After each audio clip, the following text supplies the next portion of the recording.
बार बार जिस जयचंद का नाम ले रहे हैं तेज प्रताप यादव, वो कौन था? पार्टी से निकाले जाने के बाद तेज प्रताप यादव ने जयचंद का जिक्र किया।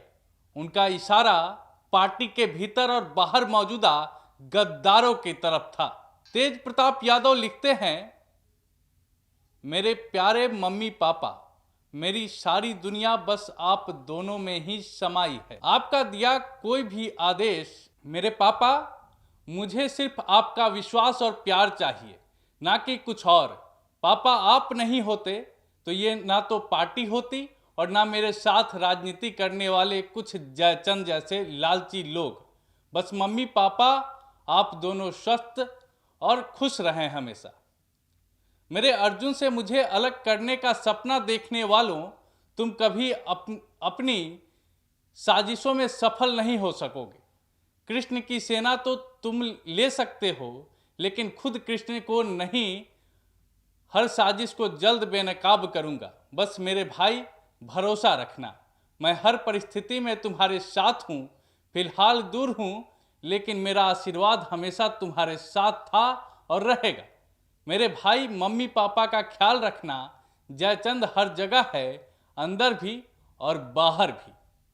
लालू प्रसाद यादव के बड़े बेटे और बिहार के पूर्व मंत्री तेज प्रताप यादव ने आरजेडी से निकाले जाने के बाद ये 2 ट्वीट किए थे।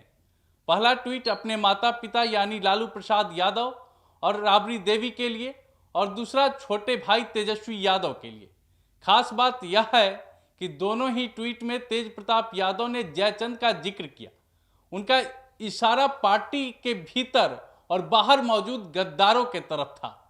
दरअसल जयचंद की तुलना गद्दार से ही की जाती है।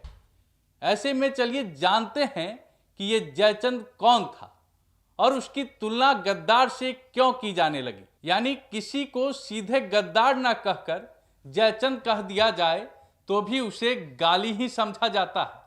इस कहानी की शुरुआत पृथ्वीराज चौहान और राजा जयचंद के बीच दुश्मनी से शुरू हुई। दरअसल पृथ्वीराज चौहान ने जिस तरह उनकी बेटी संयोगिता से शादी की थी, उससे जयचंद के साथ कई राजपूत राजा उनसे नाखुश थे। जयचंद ने इसका बदला लेने के लिए कई बार पृथ्वीराज चौहान पर आक्रमण किया, लेकिन उन्हें हार ही मिली। इसके बाद जयचंद ने पृथ्वीराज चौहान के कट्टर दुश्मन मोहम्मद गौरी से हाथ मिलाया और अपनी सेना उसे दे दी। इस सेना की मदद से मोहम्मद गौरी ने तराइन के दूसरे युद्ध में पृथ्वीराज चौहान को हरा दिया। इससे पहले पृथ्वीराज चौहान ने 17 बार मोहम्मद गौरी को हराया था और हर बार उसे माफ करके जीवन दान दिया था।